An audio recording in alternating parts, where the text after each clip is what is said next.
We have returned, you beautiful souls, to League Unlock. Eric and Mark with you guys for the LCK Power Rankings, where the bottom half of the standings, I hate to say it, they might be staying true for the majority of the spring split. APK, they picked up another win this week.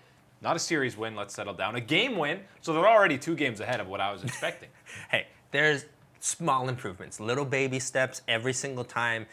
And maybe, just maybe, we won't see the ON18 Jin Air Glad claim. No, I think they have a chance of taking a series off. Maybe somebody like KT Rolster, because KT, I think almost definitively 2 weeks in, has the weakest top side in the league. More so than APK. The jungler, doesn't matter if it's Bono or Malrang, they have both looked highly questionable. And that's kind of the unfortunate thing really for KT, is when you've been watching their games, there's been slight, very slight, indications of some good things going on here. And I've seen, you know what, I think Kuro specifically in the mid lane has delivered some okay performances and really tried to turn things around. But for 9 and 10 for KT Rolster and APK Prince, I think that is going to be, again, the big battle for the bottom spot.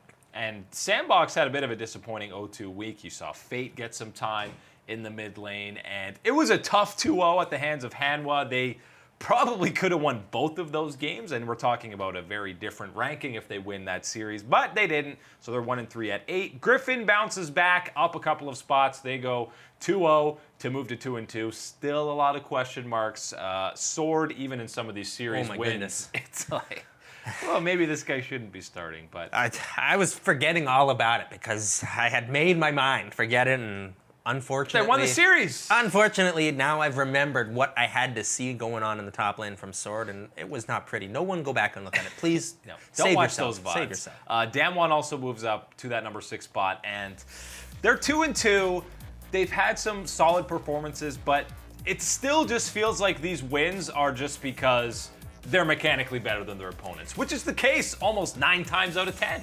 You know, I'd really love for pro teams to stop engaging only on Ornn. Stop investing 3-4 ultimates into Ornn and not killing him. But he has so much CC, you gotta kill him. Oh my God, he is gross here. And absolutely, Damwon Gaming and Nagari, you know what, yes, there's some skill there, but I think this champion is still just so overly tuned and gross.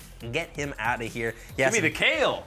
I want more Kale in the top lane. I'm okay with that, sure. Bring me more Kale, bring me Nagari on champions like that, but let's get this Ornn out of here, please. Nagari has 5 Player of the Game awards, by the way. Damwon is 2-2. They've only won 5 or 6 games, so he's winning these at an incredible pace. The front runner for MVP, a couple ahead of guys like Faker with 300 points so far. But that seems to be the only way Damwon are picking up wins so far. As we move to the top 5, we talked about that Sandbox versus Hanwha series. Because Hanwha came out ahead, they have a series win against T1.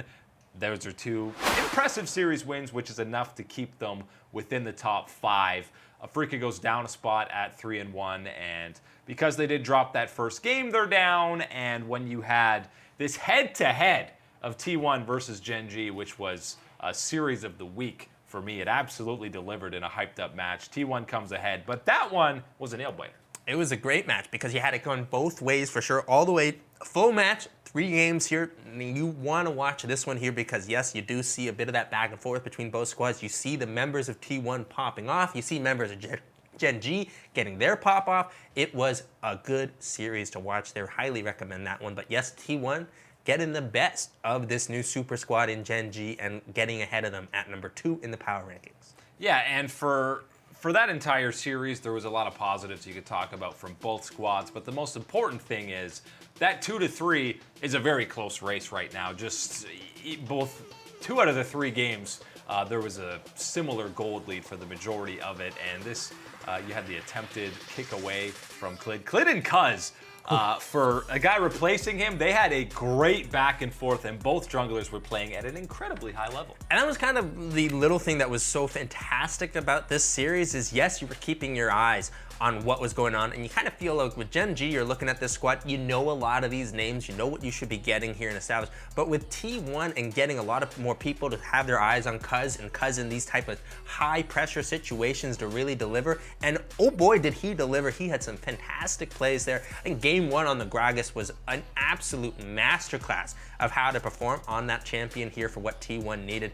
Really strong performance, and Kana in a full 3-game. See you, Roach. You're not getting any starts going forward. Important series against Gen G. Kana gets these starts and absolutely, again, delivers on the performance that you want to see, delivers that raw mechanical skill, and he is developing that chemistry with the rest of the team and Cuz specifically in that top side.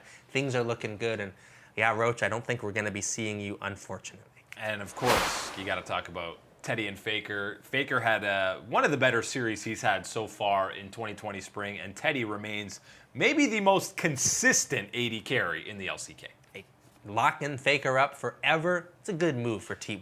Yeah, that was the big news. You know, you want to keep him on the team, pull the Bjergsen here. Have part ownership of the squad. That should stick you around. Yeah, even better than the TSM when they got him for 3 years, not 2 years. Yeah, that's a one-up. And they said whenever you retire, find a job, whatever you want. CEO, general manager. And I guess the one-up is also that it's Faker, not Bjergsen, but that's more than a one-up. That's a difference. That's about a 100 up. But T1, Gen G, they look great, but Dragon X looks the best. They are still undefeated and will have that 1-2 matchup in week 3 with Dragon X going up against T1. We thought it might take a little bit of time for these rookies on DRX to kind of get accustomed to the main stage. Didn't take any time. They're right in there, and all of a sudden, top 3, top 4 in their positions. And it's crazy because when you've looked at DRX and the way that they've performed, Chovy's been fantastic, Deft has been fantastic, and you're still talking about the rookies in the jungle and support position. They are delivering huge for this DRX squad, and they absolutely deserve #1 spot in the LCK. And Doran has also been